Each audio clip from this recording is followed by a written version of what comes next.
messed it up. No, you did it so perfect. I did. I a little bit messed it up, even though I've been doing this for 3 years. I think you're perfect. So I think you did it perfectly. That's what friends and co-producers do. So who here knows about this show? Oh, hey. Y'all are watching it on YouTube? Because I have the view count, so we can... I'm putting on my earrings, but if we need to box after this, they can come right on. I'm just kidding. I'm not going to threaten you to watch the show. That's awesome. No, it's okay. I've got Vaseline in my bag. We can do this. So who has not yet watched an episode of Next Big Thing? Don't let my death threats fool you. Hey, we see hands. There's hands. No clapping. That's what's They're up. shy. There you go. What's up. There you go. That's okay. Good. We like honesty here. Listen, you are in for a treat. I feel like Courtney's actually ready to fight, and I'm super into it. So I think that's just like instinct. Fight or flight. So, and I'm not either of those. It's like fight, flight, or curl into a ball, and that's me. And a that's big where I ball live. Of anxiety, just that's like, me too. No. Hashtag me too. Oh, did I take it there that fast? I'm sorry. Okay, so here's the deal. So this is a show where we highlight up-and-coming No. Hey, Mikes. This Mike better be nice to me, or else we gonna box. We highlight up-and-coming creators of color. Of color. Of color. Not colored, but color. Yeah.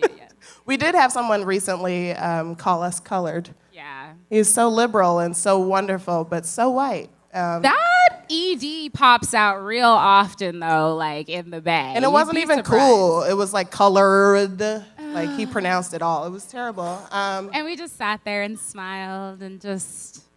Fucking white man, okay. Like we do. So the thing about our show is we talk about up-and-coming millennials of color that are in tech, media, entrepreneurship, politics, theater even, and we also discuss current events. Current events? What are those? I know. There's been a pretty slow news cycle in the last year and a half or so. There's not a lot going on. It's been really tough for us because... There's nothing to talk about. But the thing about Dara and me is our sensors are broken. Talk to my mom about that.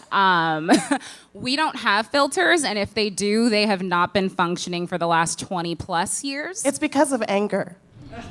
I'm not angry. I'm just disappointed. Oh, I'm angry. I'm angry at... I don't even...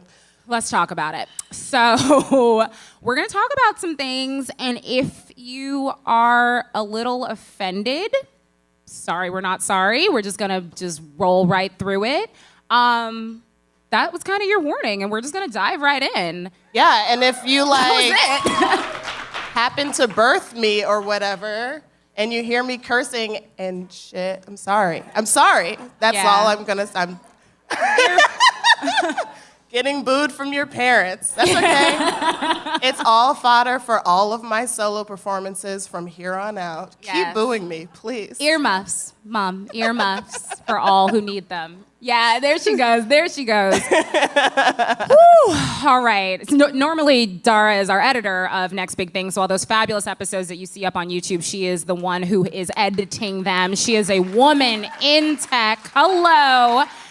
And she can normally be like, Courtney, don't say that. We can't say those things. We don't have that luxury today. So let's dive right in, shall we? Okay, great. I'm really scared. I know. I am too. It's okay. We're going to get through this together, you all. Okay, so I know there were a few things you wanted to talk about real quickly. I saw a story earlier today about a black woman who's suing Walmart because they are segregating the hair products. And at first I was like, girl, segregation is for people. Like you can't just throw around the word segregation when there has been actual segregation. Ooh, that's a good point. Thank you. I pride myself in my points. Mm-hmm. But when I actually read this story, I feel like, and Gloria Allred, who I'm sure a lot of us know, is representing this woman. So it's a big It's a big civil rights case. They're going in.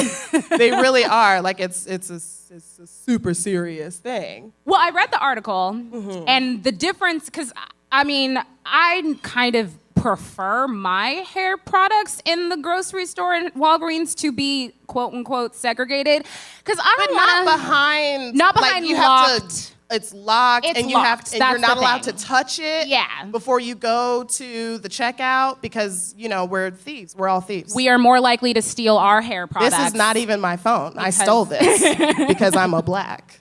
Not a black. I'm a black. But like, I don't know, like it's like the whole shea moisture thing, right? Like they want to make their products more inclusive for people that have all kinds of curly hair. And I'm like, listen, I got this 4C, kinky curly. I'm not here for Pantene Pro V. I'm not here for Tresemme Ooh La La. Like, I need some shea butter and some Pro Style gel and some mousse. I don't want to have to dig through. I love my friends. I love my white friends. I love my Asian friends. I love my Latina friends. We don't use the same hair products. I'm not trying to, if I'm in a rush, which I often am in the beauty supply, I don't, for the sake of fairness and equity, I don't personally need all of this inclusiveness with my hair products. But if you're going to lock mine behind plastic, which is what they do. Right. I'm gonna break it. I'm gonna take my lighter and melt it off. Because I'm just kidding. This is why I said I was scared before, if you remember, just a few moments ago when I said I was so scared. When I say I'm kidding, I'm like partially kidding. She's not kidding. She's lying. Just like a black. Dara doesn't care about black people. I'm just gonna say that. Is that clear? Right now. Have I made that clear? Dara Wilson. Where do I does get not my check? Apparently. Hold on. Can I get on Fox News now? Do you want to? I hate black people. That's why I started this show. You're trending on Facebook now. But that's cool. But like that takes us back to our larger theme. We're talking about hashtag black women. I don't know if you noticed, but Dara and I are black. Look how big our hair is. Of course we're black. We could be hiding knives in here. We could be hiding, because we get patted down at the airports. No one's been patted down at the airport for their kinky curly hair. Like we're really... Like all the time. I will say though, one time I did bring my pocket knife with me, and honestly, it was a corkscrew on it. That was the reason that I was going through the TSA with it. I tried to reason with the people, and they could not be reasoned with. You tried to reason away a pocket knife. They could not be reasoned with. For some reason, they would not let it through. They let me through eventually, but... So weird. I actually went through with, again, my mother is here. It's freaking me out, so that's why I keep talking about it. My mom and my dad are here. And I went through accidentally with a pair of her sewing shears, like the big metal ones with the black handles. Oh. And they were like, and this is post 9/11, they were like, "What are you doing with these?" And I was like, "Oh no, I'm gonna die." And they took them out and they were like, "Well, this is the reason that your bag keeps going off. We're gonna put it back through." And they put it back through and they were like, "See, we told you." And they put the scissors back in the bag and let me go. Now, wait a minute, your scissors got through? It didn't make me feel safe.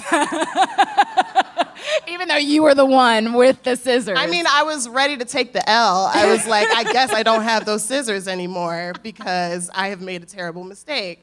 So now I don't trust anything. Now it's just a pain for no reason.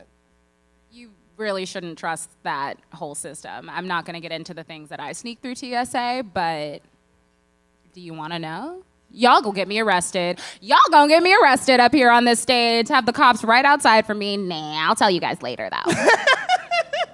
I'll tell you later. Okay, that's quite enough of the current events before we get taken away in shackles. Right. Well, what else is going on with black women? Meghan Markle's getting married. Meghan Markle is getting married. With that Markle sparkle on her finger from the prince. Yeah, it turns out that there are people in her future family who are racist. No, not the English. Never. Shut the front door. Never the English, you say. With a little brooch with a little black person on it. I wear white people brooches personally, so I hope y'all aren't offended by that. It doesn't matter if you are. We don't care. Then why should we care if Meghan Markle's family is racist or not? It's not just the brooch. There were like text messages. From the girlfriend of the politician. Right. Which, that whole situation is shady. Like, who sent the screen? Like, who took the screenshots? Who sent the screenshots? Can't nobody trust nobody up in that camp. Is that the biggest problem? That nobody can't trust anybody? I'm gonna start micro and then let's go macro. Like, first of all, y'all are out here screenshotting each other. That's not trust. That's not love. What y'all doing with each other in politics over in England? So that's the first and the foremost. That's the biggest problem with politics in England right now. Y'all is that people are screenshotting out here. We don't care about Brexit. Did you guys know, just quick sidebar, I didn't know this. When you screenshot a Snapchat, do you know it sends a notification to the person that you screenshotted? Yes, everyone knows that. Listen, I had no idea. And off of instinct, let me not come off like a crazy bitch right now and screenshot this dude's Snapchat. I didn't do it. And I told a friend later, I was like, I was just gonna screenshot it, and I was gonna send it to you. They were like, girl, you know he would've got a notification, right? I was like, oh man, I didn't, don't worry, yet. I'm worried about you. Okay. You should. That's been great. It's been current events. We're gonna move on. Awesome. Because I tried to move on before to stop you from getting in trouble, but then you said more things. Am I in trouble, you guys? Yeah. I don't know. It seems kind of half and half. I like trouble. So let's move on. Let's move on. So we're here to interview two people who I'm a very big fan of these people. We're gonna let's let them come up and then we'll talk about them. But they are actors and comedians and improvisers and writers and amazing Tart and Zeke Nicholson. Woo! Coming up the center, like the classy people that they are. I think a Manhattan is coming to the stage. Yes. Come on up here. Thank you so much. You this guys is are why all- you need friends. You're all welcome to send alcohol up to this stage. Just don't be Are we shy. already in a fight? That's what's happening? Why are we in a fight? We just got here. Dara wants to interview that computer. I am in tech. Her name is Siri, first of all. That's so unoriginal, Siri. Don't talk shit to Siri. She will talk shit right back. Okay. So, hey, Carl. Hey, Zeke. Hey. Hey. How y'all doing? Good. Good. All right. We're going to do the whole interview in unison. So cute. How you guys doing? We're doing good. We're good. My Manhattan, as you saw, just arrived, so I'm Congrats. now good. Congratulations on this. Give a round of applause. for that. Yeah. It's our Sketchfest debut. So we're going to have some fun. But first, tell us both, you don't have to do this part in unison, about your backgrounds, because we like to talk a lot about people's journeys, because you guys are blowing up the spot right now. These are the hottest next big things in comedy right now, in the LA scene, in the improv scene. For real, I'm going to just say it if you want to be humble. But how was your path to this success? You want to go first? You go. All right. Yeah, I started doing... Is my mic, like, extremely loud? It is, right? Am I crazy? It's a little loud. I can't find the spot. I think it's fine. I think it's fine. Is it the voice in my head that's really loud? Yeah, I started doing improv at the Upright Citizens Brigade Theater in 2011. I graduated from college and then moved out there to start doing improv. And yeah, so Carl and I are on a improv/sketch team together of all black men, and our team name is White Women. We have a show here tonight at 8 p.m. Woo! Go see that. It's sold out, so you can't get in if you don't Don't have go see tickets. that. But yeah, so but yeah, we've been doing improv and sketch together for a few years, like 5 or 6 years. And yeah, I don't know. Do you want more specifically, like? Yeah, we're both just like actors and writers. I just got done writing on this new show called AP Bio, which will actually premiere this week on Thursday on NBC after Will and Grace. So set your DVRs. Have DVRs? Yeah, set your DVRs to stun. Yeah, I'm super excited. It was my first writing job. It was a really great experience. And yeah, in the meantime, just kind of doing the acting thing. Yeah, I was on a show called Lopez with George Lopez. You are in The Good Place? I was on The Good Place. Yeah. That was very Um, exciting. on a For se- me, I don't know what it was for you. No, it was but- great. It was really cool. Yeah, so just kind of trying to make it work, and it's pretty cool. Like when our whole group met a few years ago, we all had like really crazy side jobs. Like I worked at this like celebrity bowling alley. One of our friends worked at a Sorry, wax I'm so museum. sorry. I Yeah, have we to need to ask you to clarify. pause. What Yeah, does that mean? What happens Yeah. at a It's celebrity, a celebrity bowling alley? Are you bowling celebrities? Or Yes, yeah. It was. All that faces on the balls. Yes.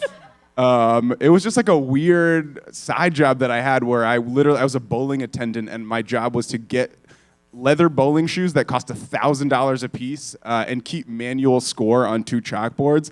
It was like some real LA shit. But yeah, like Ludacris would be up in there bowling, and like it was crazy. That's amazing. But Did yeah. celebrities come and bowl at this bowling alley? Yeah. Ludacris came and Ludacris bowled. was there. Ludicrous. Adam familiar? Levine, big know bowler, him. y'all.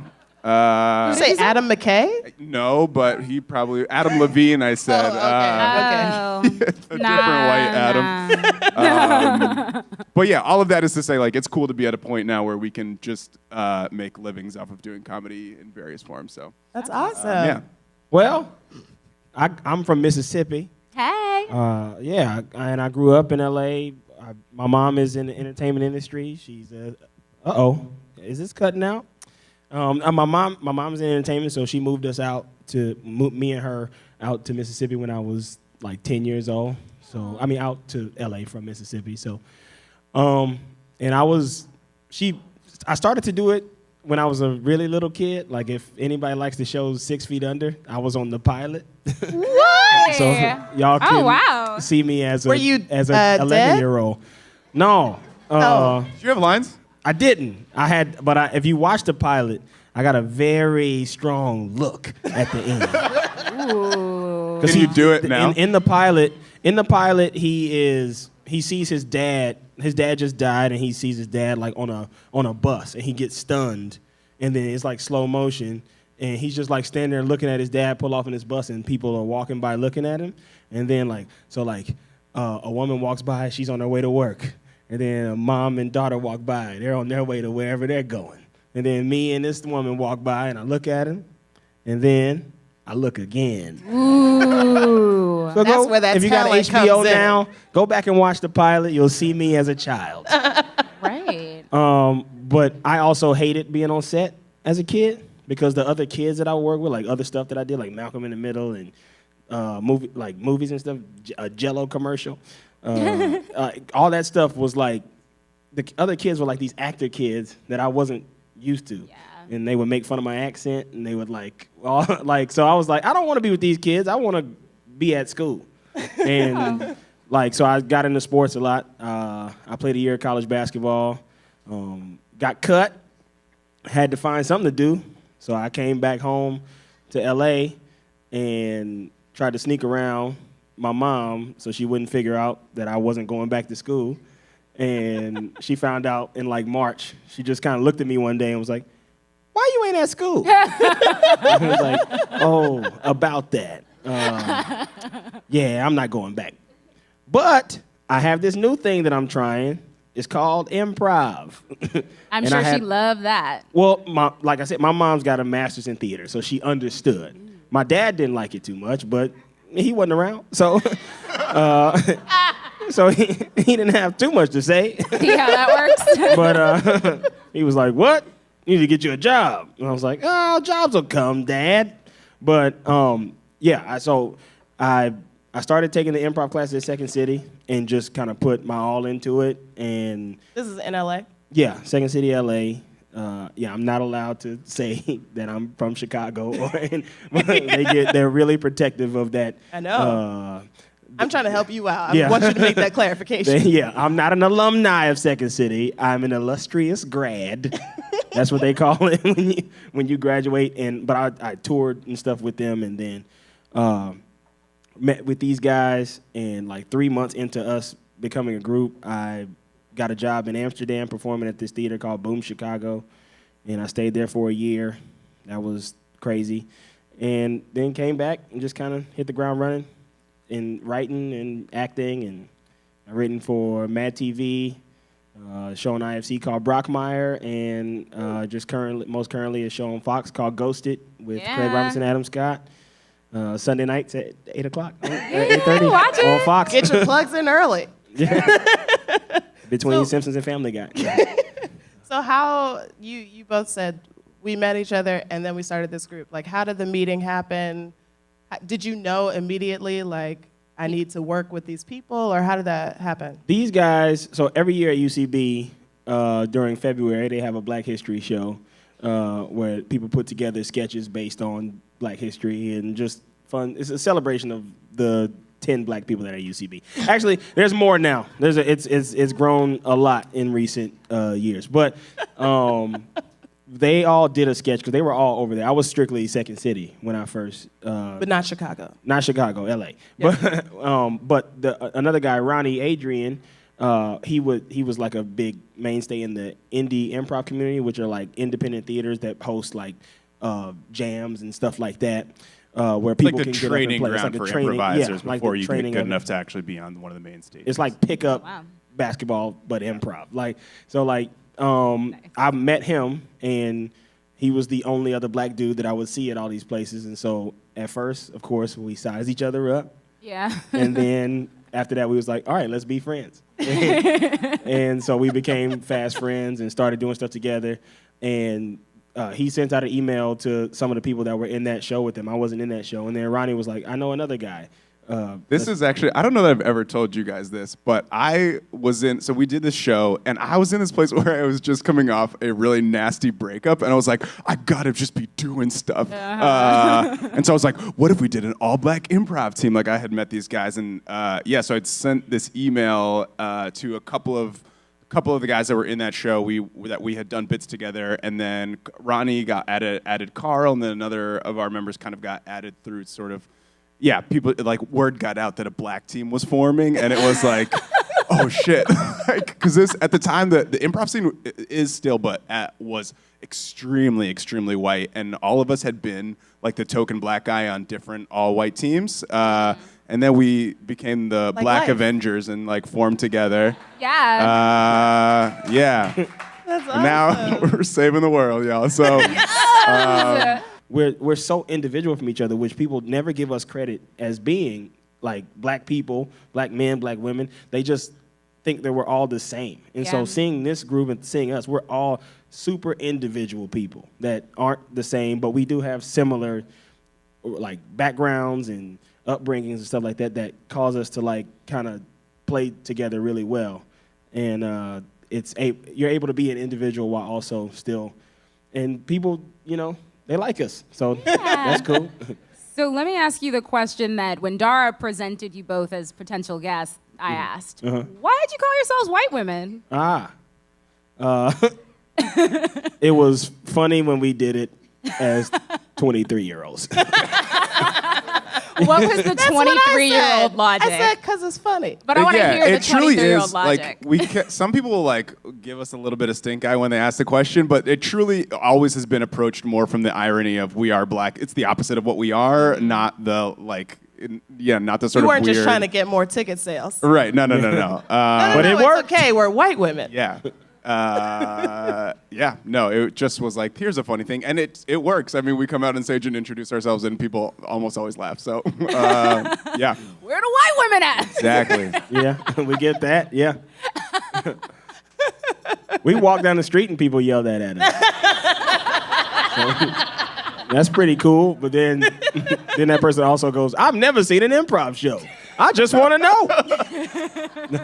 He has no idea who you are. He's just like, this guy would know. They kind of touched on our next question, which was, what is it like to be blackface in an overwhelmingly white space? Mm-hmm.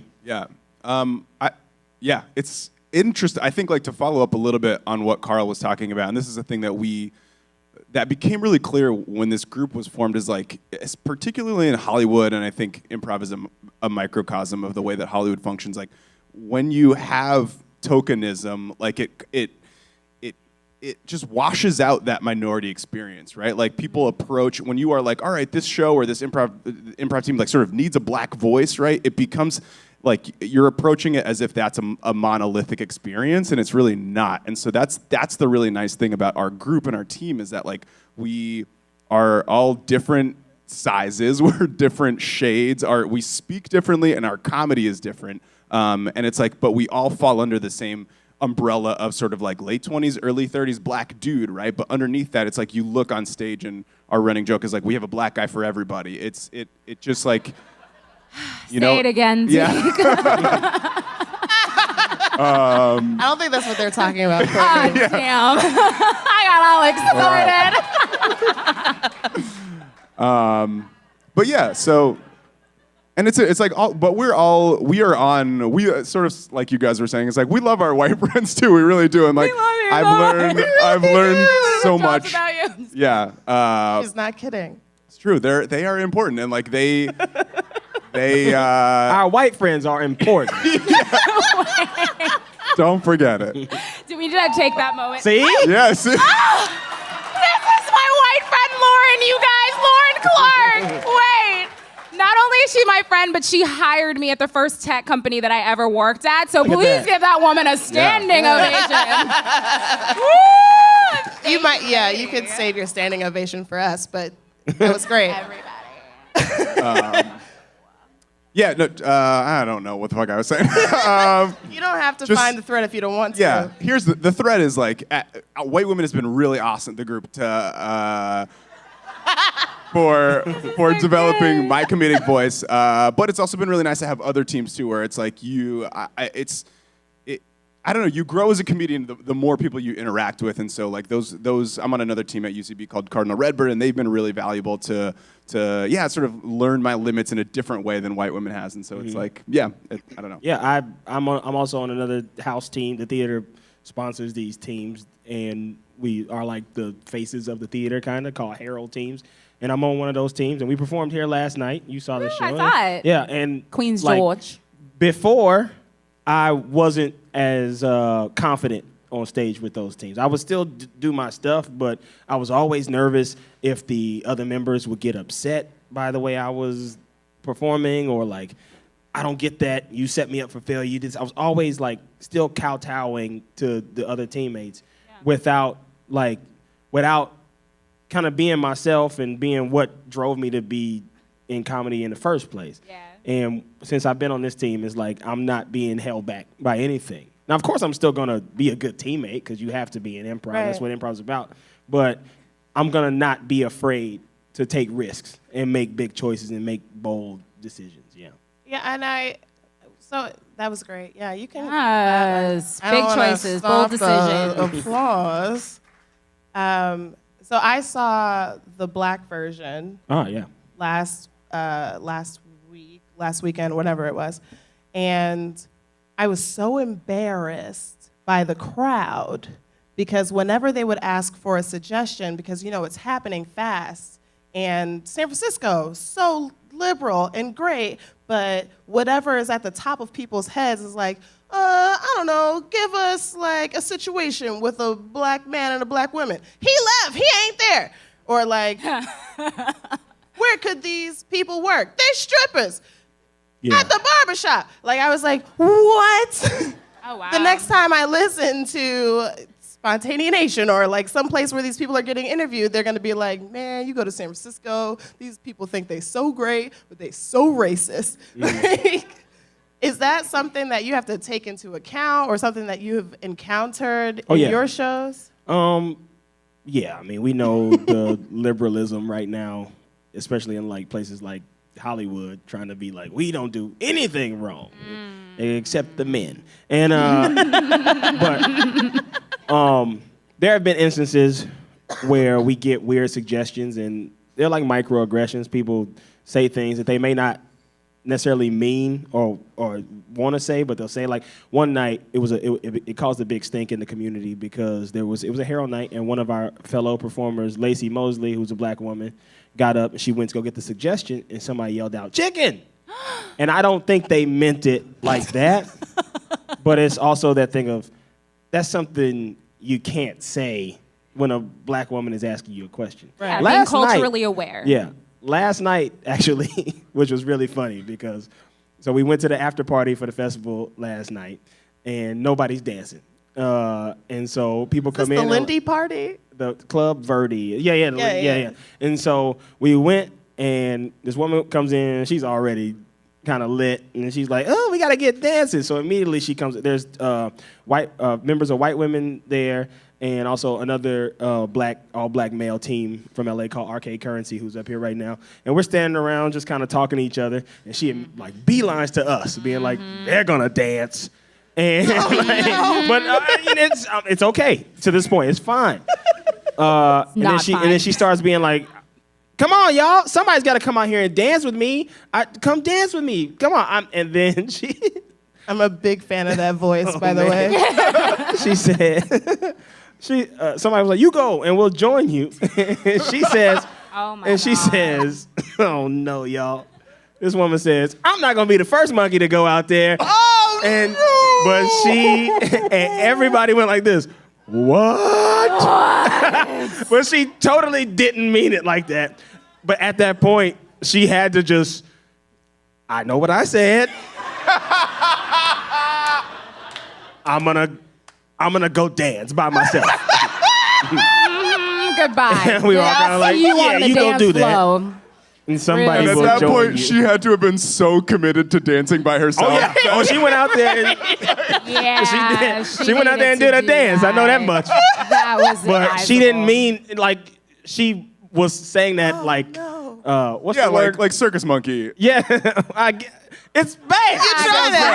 Like, you gotta Never been watch compared what to you're circus saying around people. Even I guarantee you, this woman was not thinking that she was like a racist person. Of course, they never think they are. She but- didn't go out like, I'm going to go to this party and say something racist. Yeah, Watch she probably me. didn't expect us to be there. So Sure I'm sure she enough. didn't plan it, but she was pleasantly surprised. And I think what was more what was more offensive than the monkey comment probably was her like walking in, seeing nobody is dancing, and then going, Great for the black people. Yeah. they'll dance. That's very relatable. At any wedding, I almost don't go to a lot of weddings now because I'm going to be one of the only black people there. And there's always somebody that has to get the party started. And Yep. guess who they always beeline to and look at? Yeah. The brown person. You can dance, surely. You got Come rhythm on. and blues. And Get it's up. messed up because we can dance. Oh yeah, and if the music had been better at the party last night, my ass would have been dancing. That's why I said, was it the Lindy party? Because I was like, no, I'm okay. No, but it's a slippery slope to a twerk request when you get a black woman out on the dance floor and you're like, just go ahead and twerk for him. Go I ahead. don't Oh, want yeah. a twerk request. I just want to twerk of my own volition. Is that And you okay? deserve that. Thank you. No. Hashtag me too. Is that what it's about? I don't know. It is. Well, we could keep asking questions or we could play a game with our guests. Ooh. Why don't we play a game? I like that idea too, Dara. All right. I'm going to close this laptop. That's how you know things are getting serious. Uh-oh. Oh, snap.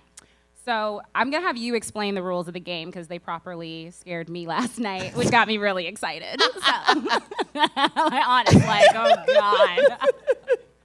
God. Sorry, I just feel like there's a lot of pressure on me now because I have to explain this game perfectly. No, it's not a game. It's just we're going to be telling stories, and the impetus for our stories will be from you all. So if you walked in and you got a slip of paper and you put in 2 words what you want us to tell a story about, we will do that. And we have our wonderful social media ladies Woo! over to the left. And they are going to be the ones to tell us, what we're The going to be food's doing ready. a story about. Yeah. So. Hello? Okay. Hello? Okay. Hello? Hello? Hello. Huh? Oh. This is going really well. Okay. Tell us what we should tell a story about. Okay, so the first entry, we have 2 words, namaste and boobs. Okay, that's not exactly how I envisioned the game going. Who wants to take it? Who's got Who it? wants to take, who has a real story about namaste boobs? And boobs.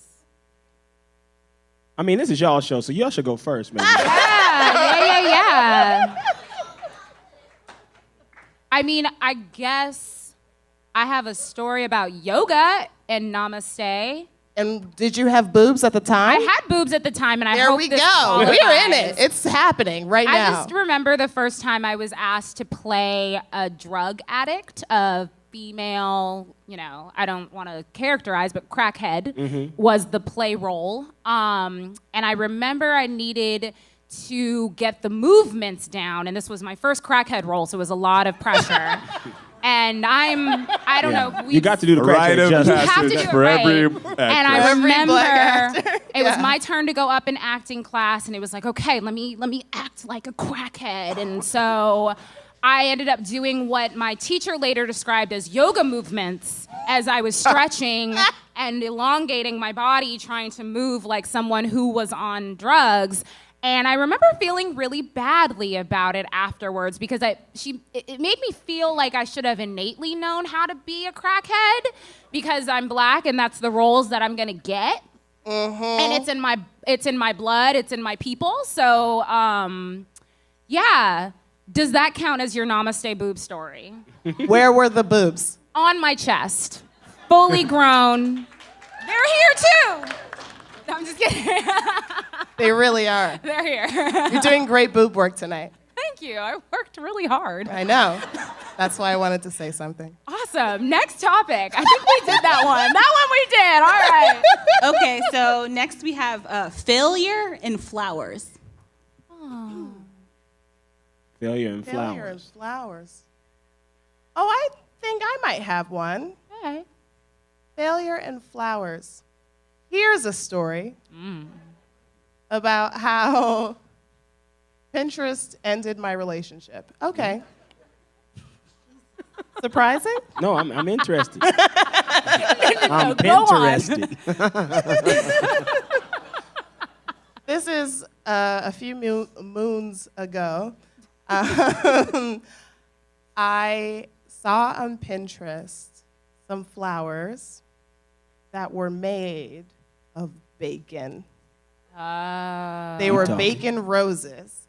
And I'm going to reference my parents again, did not grow up in a house with pigs, because we are Panther adjacent, where I come from, Philadelphia. That's Black Panther, in case you didn't know which Panthers. I was using the shorthand, but I should have known. You were Carolina Panthers adjacent. Exactly. We all had CTE. So I saw these flowers and I thought, I'm going to make these flowers for my boyfriend. Now, I hated him. But I wasn't quite ready to break up, and I didn't have anybody else in my life to make bacon flowers for. So I say, I'm going to take this on and be the best girlfriend ever so that when we do break up, I win, because that's a healthy thing to be thinking about. Important. Right? Winning. Yeah, it's important. It's terrible, Everything. though. You shouldn't, I'm not giving advice, I'm just telling the truth. So I do the recipe. I make bacon for the first time in my life, like real bacon. I mean, we have turkey bacon, but that doesn't count, so I've been told by Black people. So I make real bacon for the first time in my life, put it in the oven, I wrap it all around, and make these little roses out of it, and we're celebrating his birthday, and I go there, and I have my drooping bouquet. Yeah. Bacon's heavy. These are all things I didn't know. My drooping bouquet of bacon flowers, and I hand them to him, and his dad's there, which was a surprise to me, which is always a great sign when your boyfriend surprises you with a parent. And really quickly, I find out that, like, I don't like his dad, and the feeling is mutual. Yeah, and but we're being kind. So it's like, no, it's so great that you're here without like letting him know that you were gonna come here. That's so interesting, and like it's how you keep things fresh, right? And he's doing the same back at me. But like the undercurrent is we hate each other.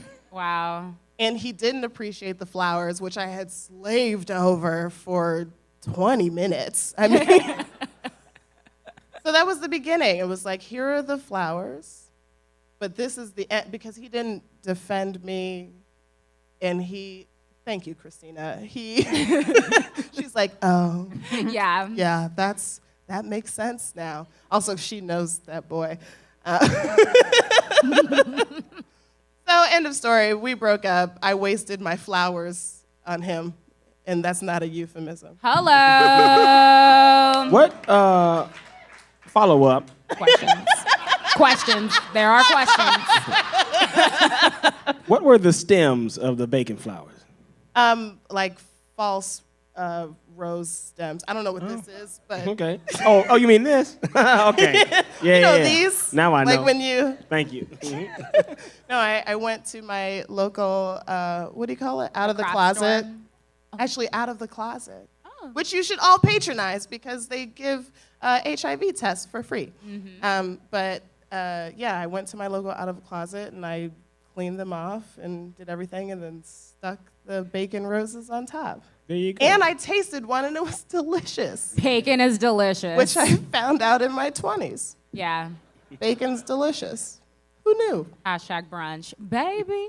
All right. That was All right. about failure and flowers. I Failure think and that was a good flowers. one. I think I did it. That was That good. I think so. Yeah. All right. What else we got? What else Okay, you wanna talk about? Popeyes and Brexit. Okay, I got one. Okay, There we go. go ahead. There we go. I weirdly also have one. So, as I said earlier, I lived in Europe for a year, and they had just gotten KFC in Europe. And so when I was feeling depressed, I would go to KFC because that's my comfort food. But also the first time I went, I realized that European KFC is trash, Unlike American Yeah. KFC. Which is delicious. which is delectable. But I went to this KFC for the first time. First of all, it seems in Amsterdam people don't understand what lines are because you walk through the door and it's just a million people yelling at the KFC person. I don't know what they're saying, but like it's that wasn't me making fun of the Dutch language. That's literally people going. And so I go in there and I finally get up to the line and I order. They don't have potato wedges. They don't have mac and cheese. They don't have coleslaw. They have fries. Just That's it? fries. Yep, that's it. That's their side item. It's fries. All the black people in here got so offended. Yeah. They don't have hot sauce packets. What? They have this curry ketchup bullshit. And it's just bad all around. So I got 2 legs and some fries and a Diet Mountain Dew. Huh? No biscuits. No biscuits either. They don't have that stuff. It's just chicken and fries at Sorry to European interrupt. KFC. Somebody in the back literally just threw their hands up in disgust. Well, and rightfully so. It's a disappointment. This is outrageous. And so Outrageous. I get up there to the line. I order my food. The man next to me hears that I'm American, and he starts talking to me. Oh, you are from America, yes? They all speak English over there. Oh, you are from America, yes? I say, yeah. Oh, where are you from? Los Angeles. Oh, are you from Compton? Of course. I say, no, I'm not, but close. And that's what they always ask black people when they come from Los Angeles. They like to tell you about how they've heard of Compton and stuff like that. And Miami. All Dutch people have been to Miami, and that's what they think America is. Oh, you're from America? Yes, I have been to Miami. Like, all right, I haven't. Want to go someday. But he starts talking to me. He goes, this food is the reason why all Americans are fat And also, all of the black Americans die of heart disease. Oh no. And Wait, but he's here. He's there too. Exactly. For some reason, he thought he was immune to heart disease. And that I was going to get it.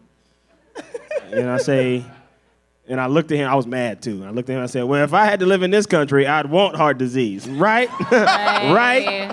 And he goes, I do not understand what you're saying. And I go, it doesn't matter, man. Leave me alone. So, The saddest part about that is nobody was there to appreciate how good that roast was. oh yeah. That's was a good roast. Because I looked around too, huh? Huh? Do you feel me? Anybody? Nobody felt me. And I left. Reason why Brexit was involved in that is because people who are in support of that are very racist. But don't think they are. European racism is on a crazy level that people don't seem to talk about enough. And they love to criticize Americans for being racist, especially Dutch people. They would always tell me, oh, we are not racist. Because when I was over there, the big news story was Zwarte Piet, which is this thing they have every holiday. We have Santa's elves. They have white people in blackface who run around Sinterklaas. Right. And people, like the black people over there who are from like Suriname and Antilles and stuff like that, were mad at it. They were like, we gotta, like, this has to go. Like, you have to eradicate this. And the white people go, we are not going to do it because it is not racist and it is for the children. And they are black because of the chimney. I said, you know what? I'll give you an inch. If you were to come down a chimney, you would be quite black. But you would not, your straight blonde hair would not all of a sudden turn into a black afro. Ooh. Your lips would not become covered in red lipstick. Right. And you wouldn't get big gold hoop earrings. And rerun from What's Happening hat. Like, that wouldn't happen if you went down a chimney. And they can't defend it at that point. Right. But they love it. And so they say, you know what? We are not racist. You are from America. Your country is racist. Well, yeah. You guys own slaves. I said, the Dutch people control the waterways. Y'all brought them. You're the reason I'm there. Thank you. Dutch people controlled water at that time. They were the ones with the boats. Right. Other niggas didn't know what boats was. They made them. And they don't, at that point, they just started smoking more cigarettes. So yeah, that was my experience in Amsterdam. Y'all didn't know you was gonna get this history. You bring Brexit into it. Brexit and chicken, ladies and gentlemen. All right. And No, we're done? You- No, that's fine. We can be done. No, I was gonna get another suggestion. Oh, all right. Oh, but you want to do your I Brexit got a Popeyes. quick, chicken really story. quick Go Brexit for chicken it. one. Go for It's not going to conclude with a good smart point the way that one did. So well done, Carl. But I actually just got back from London literally like a week and a half ago. Oh, yeah, I saw that on your Instagram story. Yeah. My Instagram's tight. You guys should follow me. And I was there, and I was teaching improv in London. There's like a burgeoning comedy scene there, and it's pretty tight. I think people in London would be super offended they're so funny. to hear there's a burgeoning comedy scene in London. Burgeoning Specifically, improv scene. burgeoning improv scene. Yes, Okay. I apologize. Yes, yeah. But actually, genuinely, like their improv is like where American improv was probably 10, 12 years ago, and they're like really. Anyway, it's cool. It's great. So I taught a workshop there, and I went out to a pub with some of the students afterwards, and it was really fun, really nice, and whatever. And I get back to my Airbnb at like 1:30 in the morning, and I realize that I've left my keys in the place where I was teaching. And I'm like, I'm in a foreign country. My phone doesn't really work, and I was like, fuck, I can't call the Airbnb guy because he's got a young kid. I'm not going to call him at 2 in the morning and wake him up. So I did the only thing that I knew to do at that point, which was to go get some fried chicken and think about it. So I literally went, I was like, all right, well, they have a place called Chicken Cottage, and I went to Chicken Cottage to like assess my options. It sounds disgusting. It's really bad. If KFC is a 10, Chicken Cottage is a 3. Like it's bad. And then I ate my chicken, didn't feel better. You don't say. No, I know. And then I'll quickly accelerate this. I ended up having to stand outside of a closed McDonald's and steal their Wi-Fi in order to send a frantic SOS to one of 2 people that I knew there, and was like, "Can I sleep on your couch?" And it worked out. But I didn't go to sleep until 6:30 a.m., which is hard for me. Carl knows I like to go to bed early. These are lame. Yeah. So Brexit chicken. Again, I said this was not going to end well, guys. Wait, So I didn't lie. The Britons, they controlled the waterways and it was slave trade. Doesn't resonate the same. I will give you credit though, Zeke. That's literally the blackest thing I've ever heard, that you needed to go get some chicken to think about it. Yeah. What your next Fuck move yeah. would be. That is the blackest But shit also I've ever that heard. he has such a working knowledge of the hierarchy of chicken.